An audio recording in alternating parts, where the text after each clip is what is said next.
Assalamualaikum warahmatullahi wabarakatuh. Innal hamdalillah nahmaduhu wa nasta'inuhu wa nastaghfiruh wa na'udzu billahi min shururi anfusina wa min sayyiati a'malina. May yahdihillahu fala mudilla lahu wa may yudlil fala hadiya lahu. Wa nusalli ala nabiyil karim wa ala alihi wa sahbihi wa man ihtada bi hadihi ila yaumiddin. Amma ba'du. Maulid itu diartikan memang kelahiran. Pertanyaannya, bagaimana hukum memperingati Maulid Nabi Muhammad Sallallahu Alaihi Wasallam? Kalau saya ditanya seperti ini, saya balik bertanya dulu kepada yang bertanya.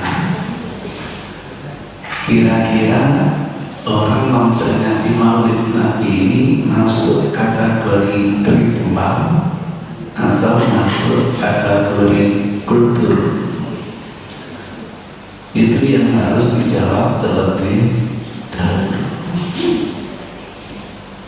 Bagi teman-teman pola pikirnya seperti Salafi, semua aktivitas itu adalah ritual, sehingga namanya ritual itu harus ada payung hukumnya. Maka cara menjawabnya menarik. Panjenengan akan ditanya, memperingati Maulid Nabi itu baik atau buruk? Pasti jawabannya baik, pasti itu. Kemudian dikirim pertanyaan, apa yang kita anggap baik ini pernah tidak dicontohkan oleh Rasulullah? Jawabannya pasti tidak pernah. Kenapa tidak pernah?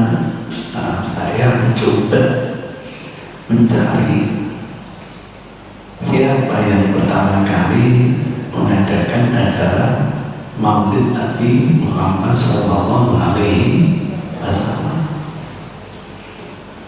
Saya temukan ada 3 pendapat. Versi yang pertama itu adalah gagasan Mudhafir Abu Sa'id, penguasa Irbil di negeri Sabana. Tapi saya tidak ada tahunnya. Nah, sejarah itu kalau kita tidak tahu tahunnya, agak repot menganalisanya.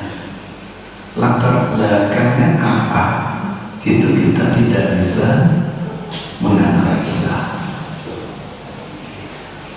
Nah, yang kedua, ini dari kiriman teman-teman Salafi. Ternyata pemberangkasannya itu adalah Ubaid bin Maimun Al-Qudda. Dia itu ternyata adalah orang Yahudi, kafir ya. Lagi-lagi tidak ada tahunnya, melacak berbagai informasi gagal. Tapi analisa saya, latar belakang mengadakan Maulid itu kan menanamkan cinta Nabi, walaupun caranya seperti itu. Nah, orang kalau sudah cinta Nabi akan melahirkan semangat jihad, semangat macam-macam. Kok yang merekayasa Yahudi? Itu yang menjadi tanda tanya. Bukankah yang ditakuti Yahudi itu kalau muncul roh jihad dari umat Islam karena ditandai kecintaan kepada Rasulullah? Masih ingat kita waktu Irak diserang oleh sekutu, kepada mereka kan tadi inspirasi menghadapi lawan tuh buat Yoko ragu itu pasti ada latar belakangnya. Yang lebih mendekati itu adalah Salahuddin Al-Ayyubi. Ini muncul pertanyaan akan yang keenam. Masya Allah, jaya-jayanya dinasti Fatimiyah pada waktu itu berhadapan perang dengan Yahudi sebanyak 8 kali. Nah, untuk membangkitkan semangat juang inilah dimunculkan gagasan bagaimana memperingati Maulid Nabi. Nah, ini yang saya anggap lebih dekat karena ada latar belakangnya dan lain sebagainya. Kalau ditanya pernah terjadi zaman Nabi, jelas tidak pernah. Karena tidak pernah dilakukan oleh Rasul, maka setiap kita ini harus diyakini tidak benar. Sebab kalau benar, Rasul yang harus pertama kali memberi contoh. Selalu cara dirinya begini. Bahkan ada tambahan informasi, orang yang memperingati Maulid Nabi itu sama dengan Yahudi memperingati lahirnya Nabi Isa yang mereka kenal dengan hari Natal. Itu tambahan yang saya terima kasih saya baca. Nah, karena sudah komitnya begitu, cara berpikirnya begitu, ya sudah, tidak bisa dialog lagi. Itu berbeda kalau starting point pemikirannya itu adalah kultur lain. Karena bangsa Indonesia ini punya tradisi memperingati hari-hari besar umat Islam. Bahkan kalendernya aja kita lihat ini bukan main. Saya kemarin ke Kotoran, rapat pimpinan kok dikunci kamarnya, tunggu lama kok nggak ada tanda-tanda ada rapat, tapi kok lampunya nyala di siang hari. Tanya satpam, ada rapat, ini tanggal merah, Ustaz tidur. Masya Allah, lupa. Ada 12 hari Jumat dan hari Jumat itu rapat rutin pimpinan kepodokan saya. Jadi itu ceritanya. Nah, kalau ini dianggap sebuah kultur, Anda jangan tanya dalilnya. Kultur kok ditanyakan dalil, tetapi dikawal dengan asal-sari syariat. Ada enggak hal-hal yang nyeleweng dari akidah? Ada enggak hal-hal yang nyeleweng dari syariat? Belajar dari cara dakwahnya Rasul menghadapi kultur itu ada dua. Satu, diikari jalan. Yang kedua, dihabisi. Gitu menghadapi kultur itu. Misalnya, mohon maaf, dulu ketika kita hidup sama Rasul, kultur ketemu teman itu mana kok berbuka. Dan selama saya dinas di Saudi, bertemu dengan teman Arab, dia berbuka. Kedatangan pemuda, sekelompok pemuda dari Yaman di bawah pimpinan Abu Musa Al-Asy'ari membawa kultur baru, kulturnya Yahudi, salaman. Dikatakan kok Rasul. Jadi tidak semua kultur itu ditolak karena tidak ada aspek teologi Tidak ada aspek sosiologisnya. Tidak. Sampai Masya Allah tidaklah dua orang muslim ketemu salaman sebelum melepaskan tangannya, dosanya sudah diampuni oleh Allah, karena sudah tidak ada dendam, tidak ada dosa. Kata teman-teman, mulai dari nol, kan gitu. Itu ceritanya. Tapi zaman kita hidup bersama Rasul, ada namanya kultur atiro. Atiro itu setiap kita kayak diwajibkan menyembelih kurban, tapi kita tidak tahu yang disembelih apa. Yang penting kurban, mungkin kelinci, tidak ada ketentuan. Baik atau tidak seperti ini, menyembelih kurban, baik atau tidak? Baik, tapi sembelihan ini bukan untuk kepentingan sosial, untuk kepentingan ini wa ma'uhillah lillahi dibabat habis oleh Rasulullah akhirah. Tidak boleh lagi ada kultur akhirah. Saya punya impunan hadis itu 6 kultur jahiliyah yang akhirnya dijustifikasi oleh Rasul. Termasuk ketika akhir dakwah Rasul menggunakan murasalah, surat menyurat. Kultur internal dulu itu ya min Muhammad ila Mu'ad bijawab blablabla wassalam, selesai. Tapi ketika Anda mengiringi penguasa Ilya, Bizantium, Romawi, Persia, termasuk penguasa Najasyi, Abu Sufyan itu ngerti kultur mereka. Interupsi ya Rasul, kalau surat dibuat gini dianggap surat karet ini. Baru resmi itu kalau ada stempel, itu kulturnya Yahudi. Apa kata Rasul? Kalau gitu buatkan stempel itu, dibuatkan stempel, kaligrafinya 3 baris, Muhammad Rasul Allah. Surat-surat itu stempel dulu. Jadi suratnya ada contohnya di dalam Sahih Bukhari. Itu artinya apa? Kultur ini tidak ada aspek biologisnya, tidak ada masalah.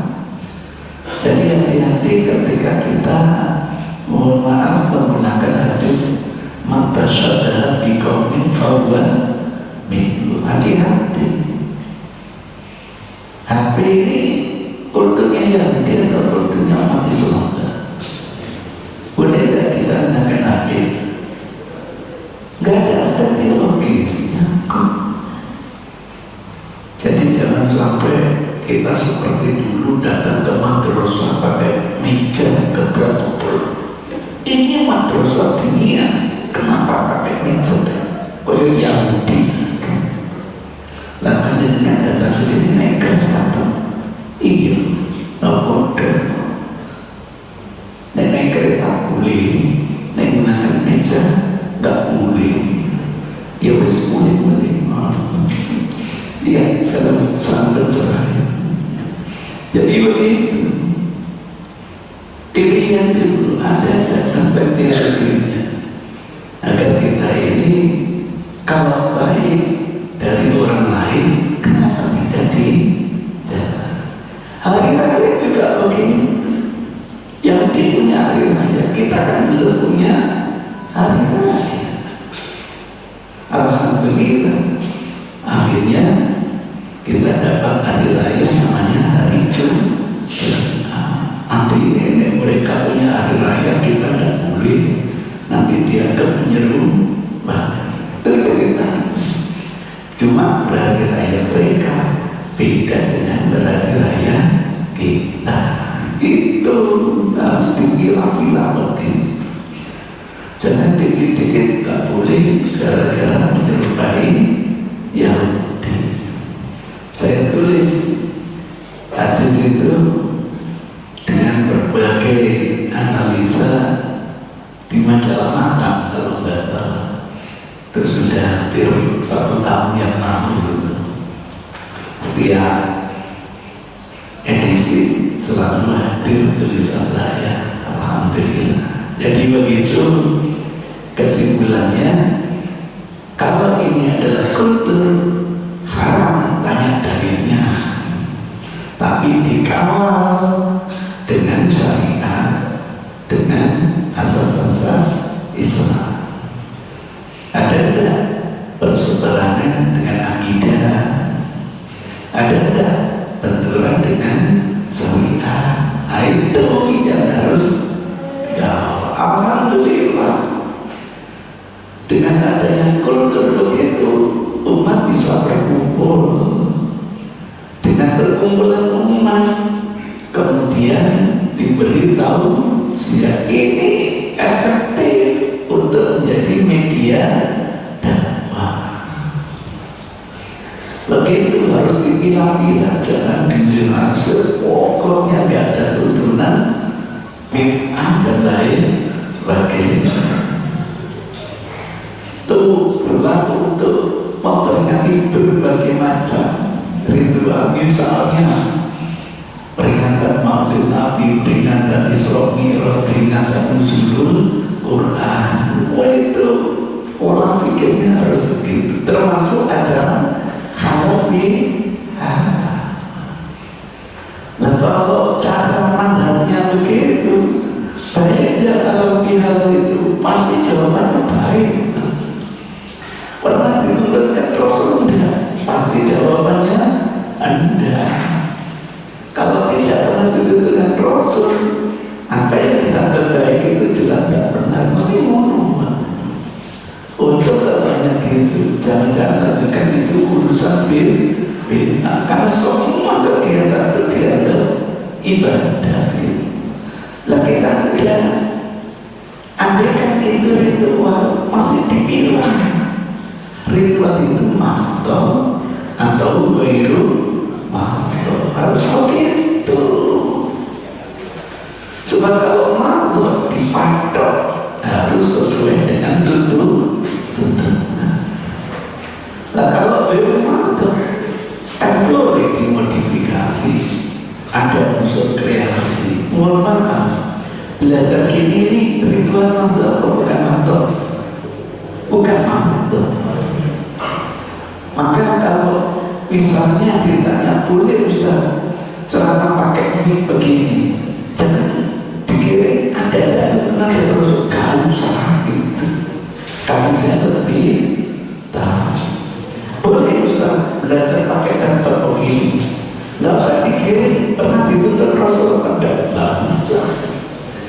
Begitu kita harus ada inovasi, ada kreasi. Siapa tahu nanti sesuai dengan pesan moral, walal akhirah khairul laka minal ula. Misalnya begitu. Jadi menjawab pertanyaan seperti itu, saya harus memulai dari mana saya jawab. Ini dianggap ritual atau bukan? Kalau ritual itu mahdoh atau bukan mahdoh? Kenapa saya pertanyakan itu? Ritual yang tidak boleh ada rekayasa kecuali ada tuntunan, itu sudah ditentukan waktu dan tempatnya. Ruang dan waktunya itu sudah ditentukan. Sekarang pertanyaannya, Maulid Nabi dilaksanakan tanggal 12 boleh apa tidak? Boleh. 14 boleh, 15 boleh, pagi boleh, siang boleh, malam boleh. Ini aja indikator dipaksakan ritual, bukan mahdoh. Maka belajar seperti ini mau hari Senin silakan, mau hari Ahad silakan. Dan baru dipertanyakan, ada tidak pengajian khusus Ahad pagi? Saya tidak akan jawab, tapi syariat belajar itu sudah benar datangnya dari Rasul. Nah, muncul syariat. Syariat apa? Bangga dengan kehadiran Rasulullah. Itu harus menjadi ciri khas setiap muslim. Sama dengan kita ini harus bangga menghadapi bulan Ramadan. Muncul itu syariat.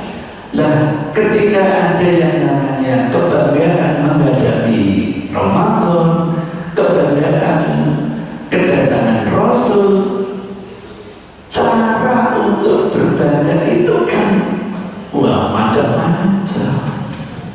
Saya kasih contoh, bangga menghadapi Ramadan itu ada tradisi namanya megengan.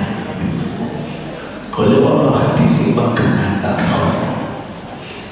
itu apresiasi umat bangga ketika menghadapi apa?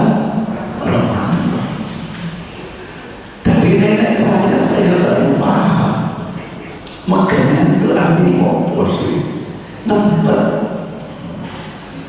Lupa bisa nempet.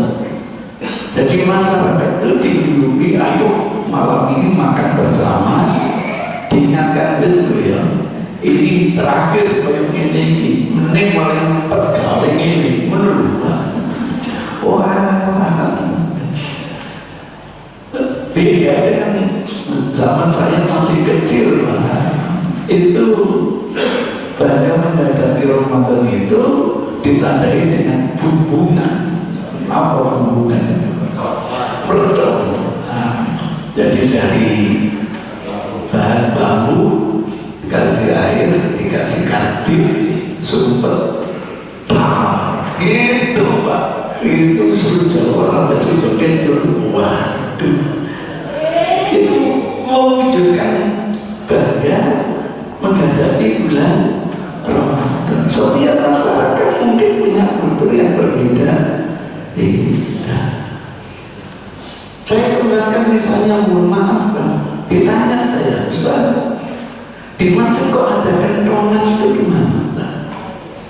Loh, tanya dulu kepada orangnya. Jangan melihat orang lain dengan kacamata sendiri. Nanti akan dapat jawaban. Di beberapa masyarakat itu punya tradisi mengumpulkan umat itu dengan kendongan. Saya dulu pernah diajari kendongan kalau ada kebakaran seperti apa, kendongan kalau mengumpulkan kerja bakti seperti apa. Itu kearifan lokal. Itu namanya budaya. Andaikan kita gunakan itu untuk mengumpulkan umat, apa salahnya gitu. Tapi syariatnya tetap dengan abad dan cukup dengan kendongan. Kendongan itu media mengumpulkan umat. Maka dulu itu kalau sudah dengan kendongan, teman-teman mulai pulang dari sawah, baru nanti dikumandangkan abad. Nah, syariat yang benar itu bukan kendongannya, tetapi apa? Abadnya. Harus begitu. Jangan melihat orang lain, kalau nggak dalil kendongan aja ngomong. Itu namanya dakwah kultural. Nah, dakwah kultural itulah yang dulu pernah diajarkan oleh Rasul. Dilihat kok ada kultur baik, dijustifikasi oleh Rasul. Itu tadi kultur salaman, kultur titik, kultur hakikoh. Itu tidak ada begitu murni jahiliyah. Bangga kelahiran anak dibuatkan kurban. Kemudian darah ini ditaruh di tempayan, bayi digunduli,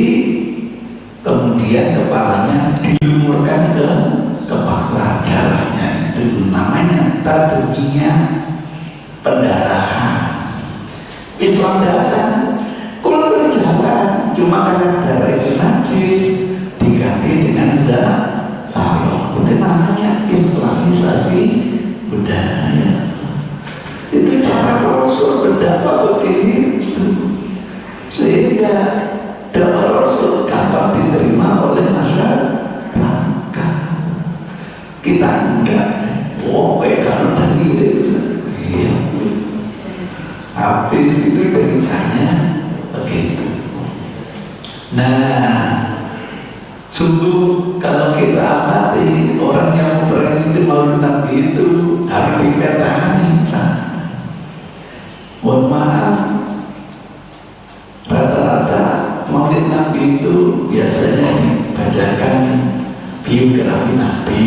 Oh bagus banget untuk jadi keteladanan.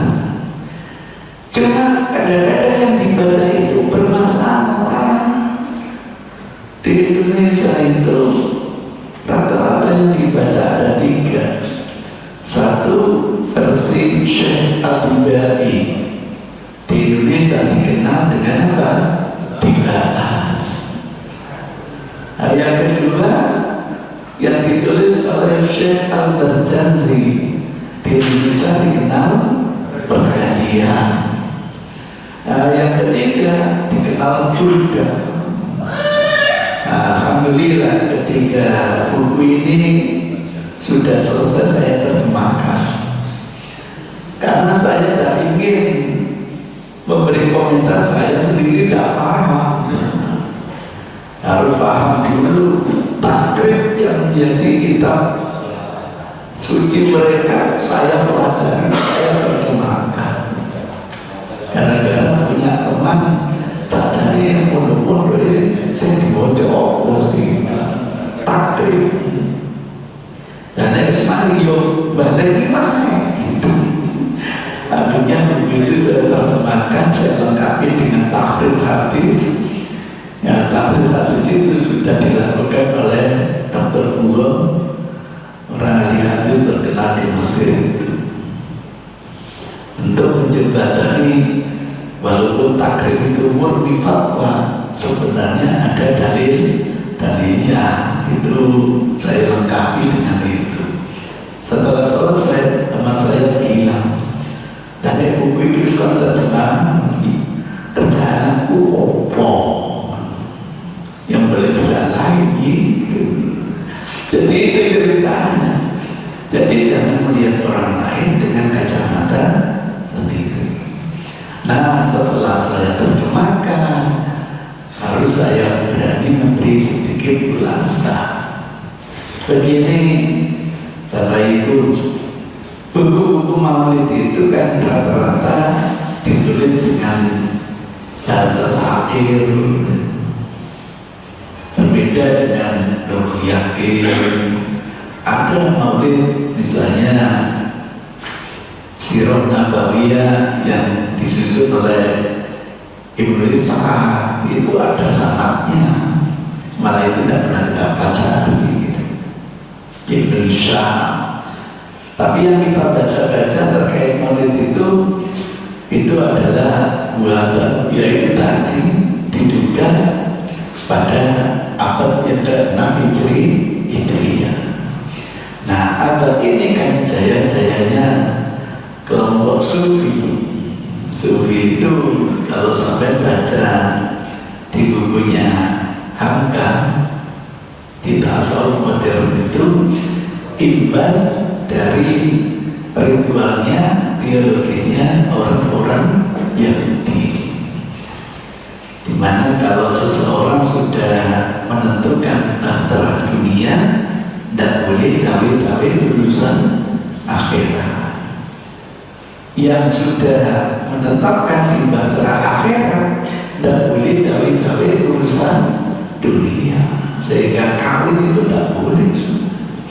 Murni hidupnya untuk takarrub kepada Allah dengan 7 makomat yang kelima nanti makrifat.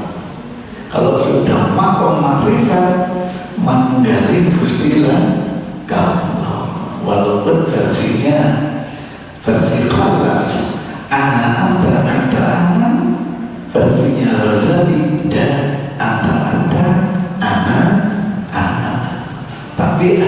kersaan manggale Gusti lan kaula. Maka kalau sudah makom gitu, sudah bisa mewakili Allah.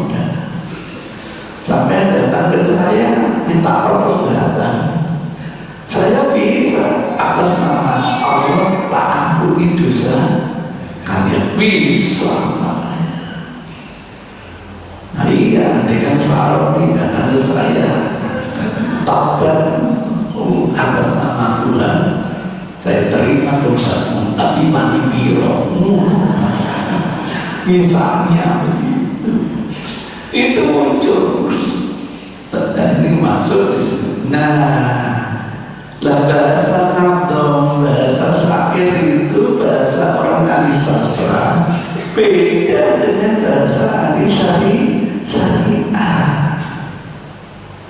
Bahasanya orang sastra itu waduh luar biasa, kamu ada sampai masa punya cewek aja, aku menyaksikan bulan sedang tersenyum. Sejak kapan bulan tersenyum? Kalau tidak percaya, tanya pada rumput yang bergoyang. Ini benar bahasa metafor, bahasa manja dan sebagainya. Nah, dalam pandangan syariah pasti itu dianggap atau berlebihan. Jadi kacamatanya beda. Kacamata syariah dipakai untuk kacamata sastra, ya beda. Walaupun demikian, saya setelah mengamati itu memang ada yang keterlaluan. Nah, yang keterlaluan itulah yang harus dihindari.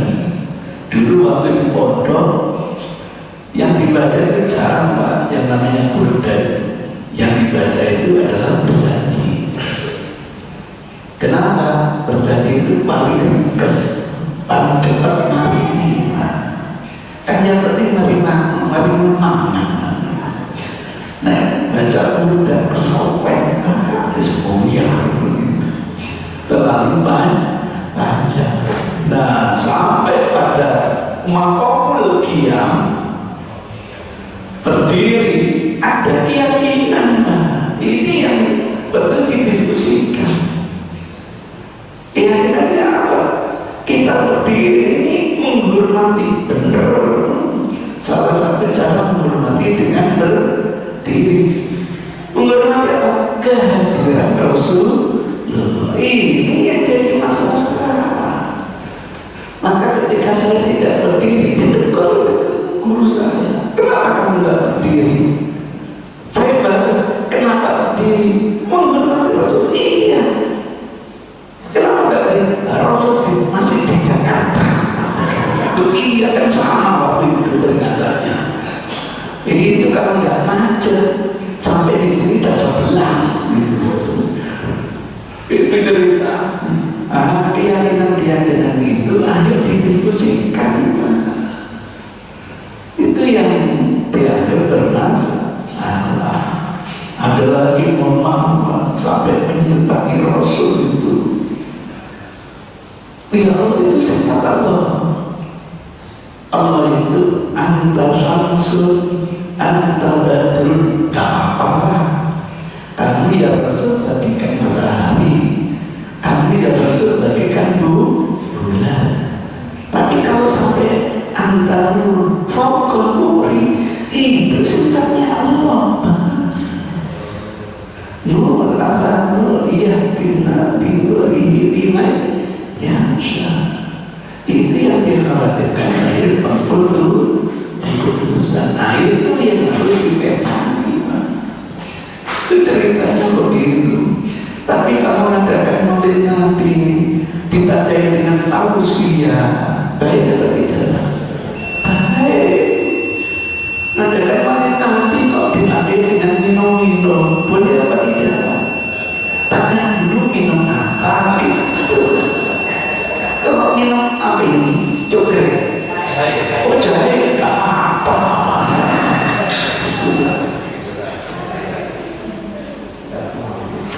Gak apa-apa kalau jahe.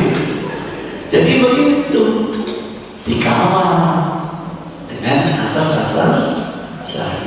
Alhamdulillah, dengan banyaknya media kumpul seperti inilah Indonesia yang awalnya animisme dinamis, yang awalnya Hindu, Buddha, berbalik menjadi agama Islam. Berlatar ribu itu model dakwah punya ciri khas kearifan apa? Lokal. Maka kalau dulu ulama kita datang dengan model seperti sekarang, itu ceritanya. Jadi Rasul sudah mengajari, maka berkali-kali setiap pelatihan mubalik saya sampaikan.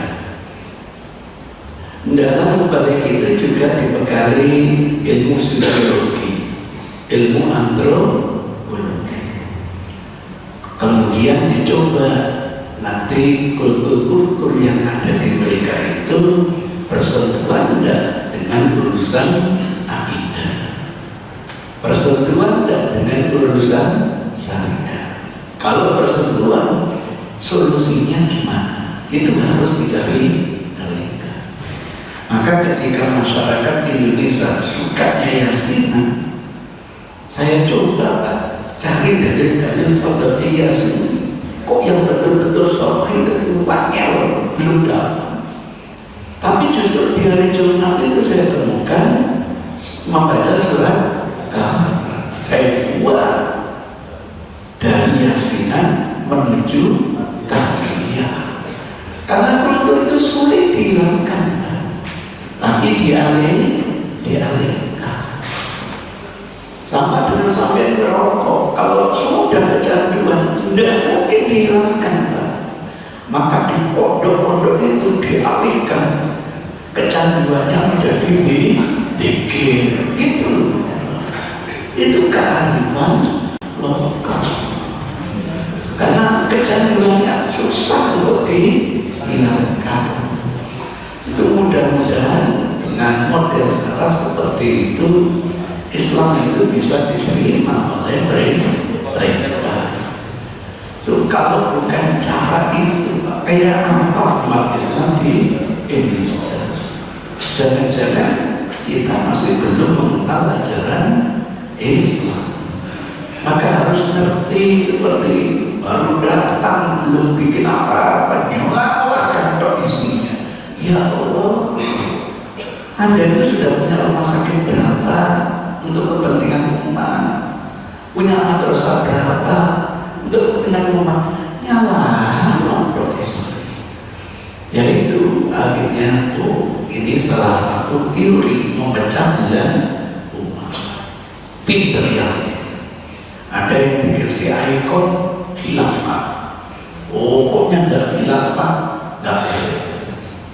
Ada yang dikasih ikon bai'ah, kalau nggak bai'ah, nggak Islam. Ada yang dikasih ikon thariqah, kalau nggak thariqah, nggak Islam. Ada yang dikasih ikon tawasul, kalau nggak tawasul, nggak Islam. Ada yang dikasih ikon salafus saleh, kalau nggak begini kayaknya enggak Islam.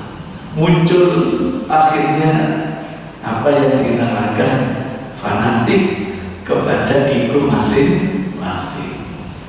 Namanya fanatik, apa namanya, sektor ego sektor. Maka kalau mau sampai lepaskan baju sampai, ikutilah Darul Hadis, ngaji bersama teman Darul Hadis. Kalau perlu jadi mubaliknya Darul Hadis. Nanti endingnya semuanya sama, hanya Darul Hadis yang benar. Lepaskan Darul Hadis, ikutlah ngaji HPI, walau pikirnya HPI. Nanti endingnya hanya sama yang benar. Semuanya dianggap tidak sama. Ikutilah salafi, najinya salafi. Kalau perlu mubaliknya salah. Nanti lama-lama ini baru di Muhammadiyah salah kabeh. Itu saya temukan di Tuban seperti itu. Ketika ngomong gitu, sampai bisa menunjukkan kesalahan sampai waktu di Muhammadiyah dulu. Ini, ayo kita diskusi. Dia, iya benar ya Muhammadiyah. Itu namanya ego maka saya tidak mempermasalahkan orang pakai pakaian apapun, hanya mulai dari gamis saja. Orang sudah mulai hanya karena pakaian saja. Nanti akan berikut terimbas dan lain sebagainya. Itu yang saya ingin sampaikan. Mungkin ada pertanyaan, dipersilakan, masih ada waktu. Jadi kesimpulannya semuanya nyimpulkan sendiri ya Pak. Iya itu kerjaan saya gitu. Ya, saya tidak akan nyimpulkan. Pemirsa sampai beda-beda. Nanti saya simpulkan buat pemirsa A gak cocok karena pemirsa sampai B repot. Jadi silakan untuk menyimpulkan sendiri. Monggo silakan.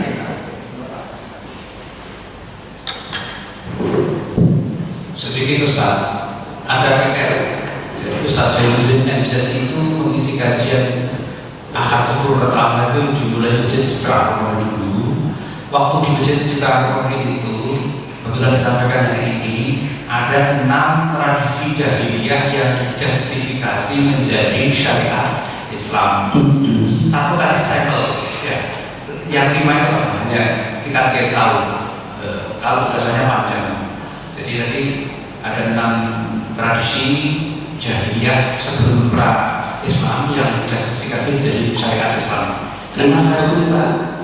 Zaman jahiliyah dulu ada tradisi kunyah. Jadi nyebut orang itu lebih bangga dengan kunyahnya. Sehingga waktu saya dinas di Saudi, saya itu diwajibkan harus punya kunyah. Saya bilang saya tidak punya anak laki-laki, anak perempuan ada, namanya Nadia. Ya sudah, kamu apa Nadia? Kunyah itu yang pakai abu-abu. Saya tidak tahu kalau di Indonesia namanya Abu Sofyan, kunyahnya apa? Nama aslinya Abu Sofyan, kunyahnya apa kira-kira? Nah, Islam datang dilegalkan kata Rasul. Tasamu biismi wala takunu bikuni ya. Jangan apa. Jadi jangan jahiliyah mesti ada aspek teologisnya. Bisa begitu. Sholat pakai sandal itu sejak zaman jahiliyah dulu untuk membedakan dengan Yahudi kalau sholat tidak pakai sandal, maka kalian bedakan dengan mereka waktu ritual supaya pakai sandal. Tadi kok saya tidak lihat sampai pakai sandal. Nah berarti sampai tidak nyunah gitu. Kalau dibagi secara teks, bayangkan kita diimami Rasul pakai sandal. Kata Rasul, nanti kalau kalian harus melepas, jangan diletakkan sisi kanan, letakkan sisi kiri. Tapi kalau sisi kiri ada jamaah, letakkan di antara dua kaki. Kan begitu hadis. Saya carikan hadisnya ya Pak ya. Sahih hadisnya. Khalifli. Nah, suatu saat la yusalluna la yusalluna ala khifafihim ala ni'alihim wa khifafihim ala yusalluna ala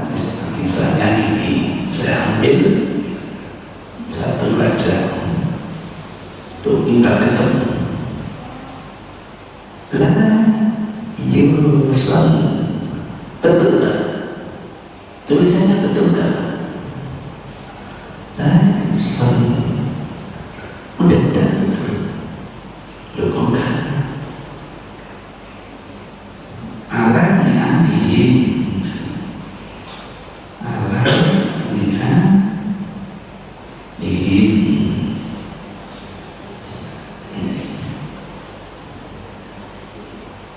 Klik. Loh kok enggak ada? Alat mestinya ada. Nah, caranya begini kalau udah ketemu, selalu ketemu. Problemnya apa? Kalau di sini kita pahami tekstual, masjid ada perubahan, tidak ada perubahan, syariat tetap jalan. Itu namanya pemahaman secara tekstual. Ini biasanya yang dipakai teman salafi, tidak mau menggunakan konteks tua. Tapi kontekstual, kalau nah ini muncul bermunculan.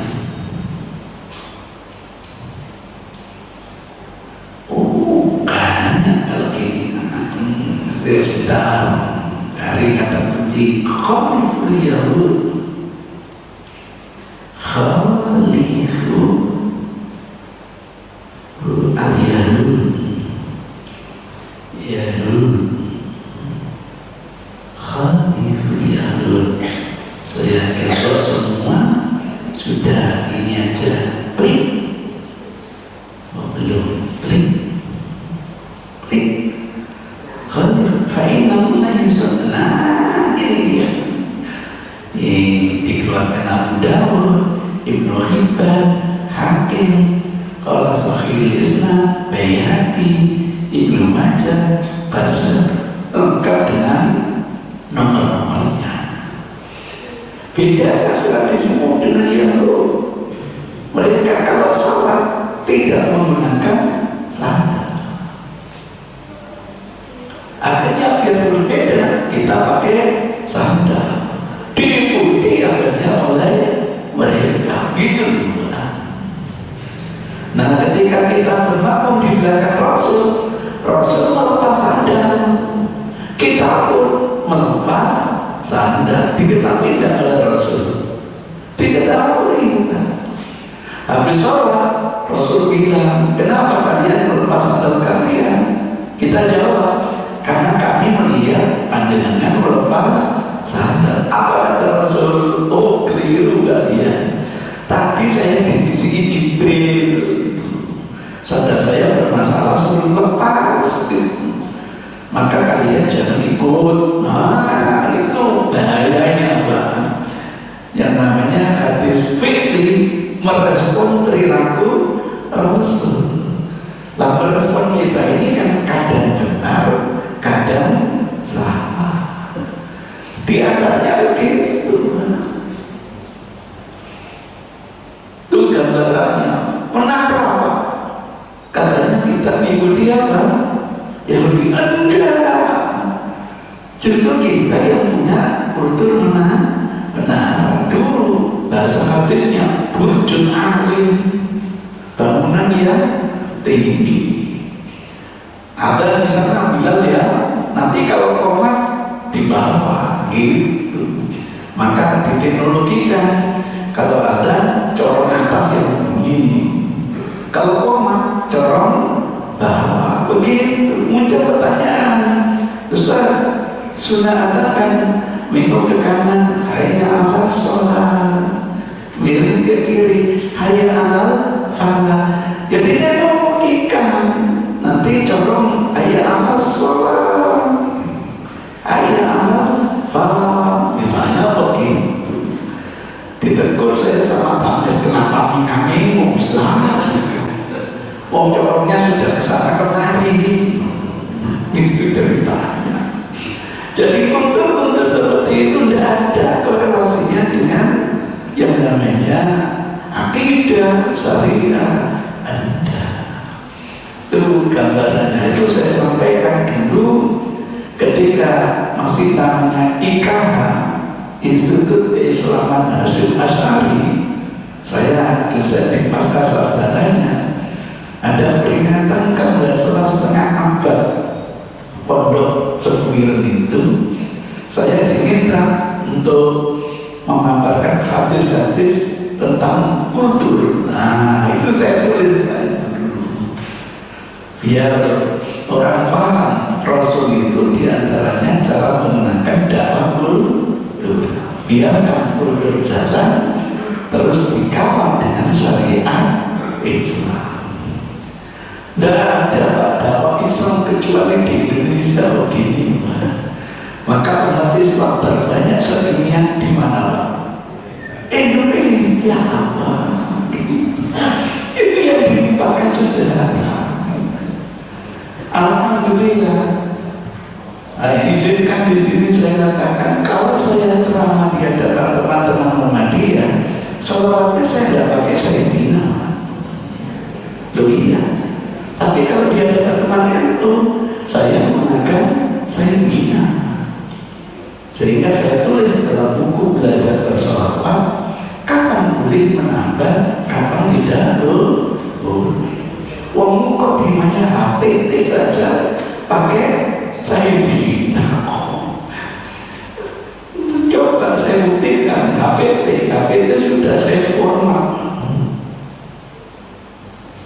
HPT itu nomor berapa ya sih? HPT. Tuh, enggak ada. Ibu, kok enggak ada? Mestinya ada.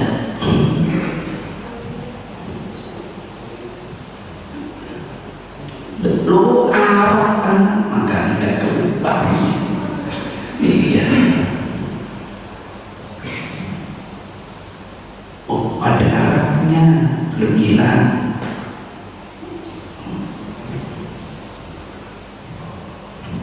HPT. Nah, yang aslinya ini reviewnya, ini HPT aslinya. Nah, ini HPT aslinya, mukadimahnya. Mukadimah HPT, bukan mukadimah saya.